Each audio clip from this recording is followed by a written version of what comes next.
Hello everyone. Today I'm gonna shoot a very special video, which I speak in English for the first time in my video. It is a big challenge for me too. I have never done it. I thought I want to do this because it will be a good experience for me, and also I wanted to give it a try. If I want to do something, I think just doing that is the best way. Today I'm going to talk about my story, how I started my business. And about business, there are so many things that I can talk to you, but today I will just focus on my English education business. How I started my English education business, because there is a story. First of all, I need to tell you guys that my English is not perfect. I have never studied abroad. I spent my whole life in Korea. So many errors. I will make a lot of grammatical or error, like pronunciation errors. I will have the courage and just do it. About the story, I need to go back to the high school days, my high school days or middle school days. When I was in school, my favorite subject was English. I really thought English is the most useful subject among other subjects. I personally really hated mathematics and science. The thing I need to know about mathematics is just adding some numbers and when I buy something. But English, I thought I can use English, I can speak in English when I go to other countries for a trip.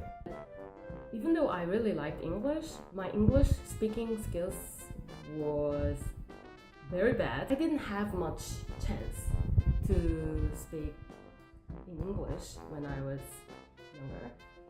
When I was in high school and middle school, I really hoped I could go to an English speaking country and study abroad. Because I liked English, I wanted to practice English so much, but no, that was not possible. Studying abroad is too expensive for me. After I graduated from high school, I went to university, and as soon as I graduated from high school, I started to tutor some high school students, because my English speaking skills was poor, but I could teach 수능. 수능 is entrance exam, as you know, in Korea. So I taught 수능 English for several years, and then I had a chance that I can go to China, and there was a language school run by Korean American. And I had a chance to work there as a grammar teacher. At the time, I was looking for a job I can earn some money for my business. So I went there.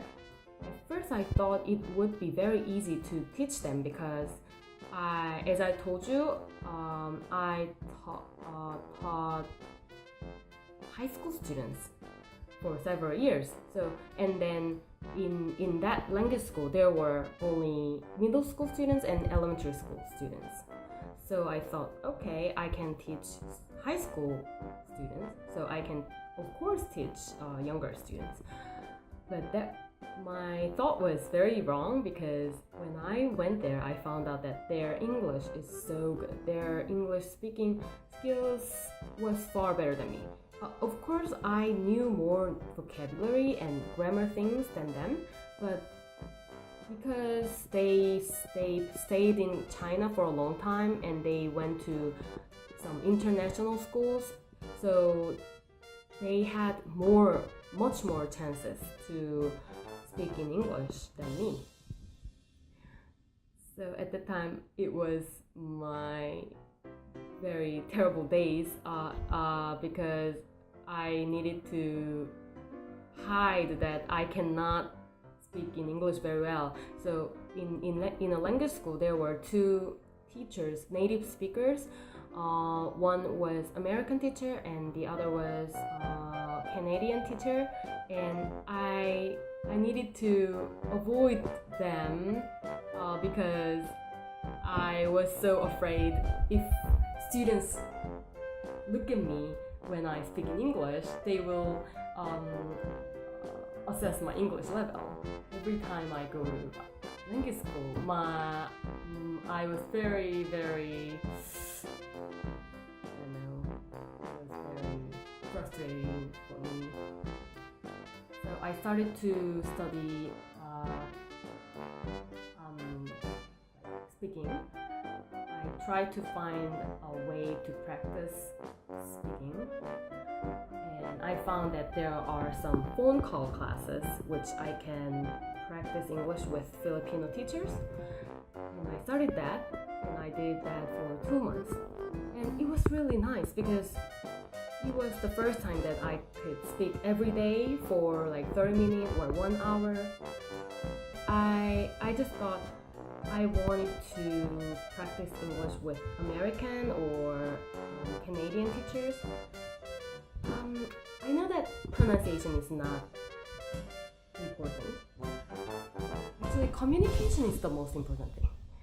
But maybe because I wanted to go to America or Canada to study, it was like my dream. So I really wanted to find American or Canadian teachers to practice with. After thinking about that, I thought maybe I can start a business with that.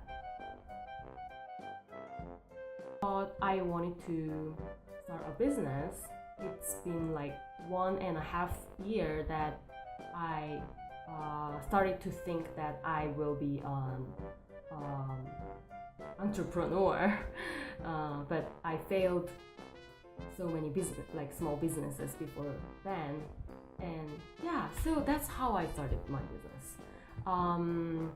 So I found some Canadian teachers, and oh yeah, actually I need to tell that before I thought I can start a business, I tried to find some English lessons given by Canadian teachers or English American teachers, but I could find some lessons, but they were so expensive. It was too expensive, so I could not really afford them. So that's why I started my business. So I'm right now I'm providing Canadian teacher lessons at a lower price, but I'm not trying to advertise my business for this video is not about that. It's how I started my business. I improved my English skills over time. Last couple years, I met Canadian teachers online, and I talked to them every week, and that's how I learned. My video just turned down because battery was low. That's all. That's my story, and I will wrap up this video. I don't know what to say, but yeah, this experience that I speak in English in a video is also very, very, I think it's fun, and maybe next time I can do it again. And if you have, even though my English is not the I have a long way to go, my English is not perfect, but still, if you have some questions about English, you can comment below, and yeah, and that's all. So maybe I will get back to you guys later with a Korean speaking video again. Okay, thank you. Bye bye. Have a nice day.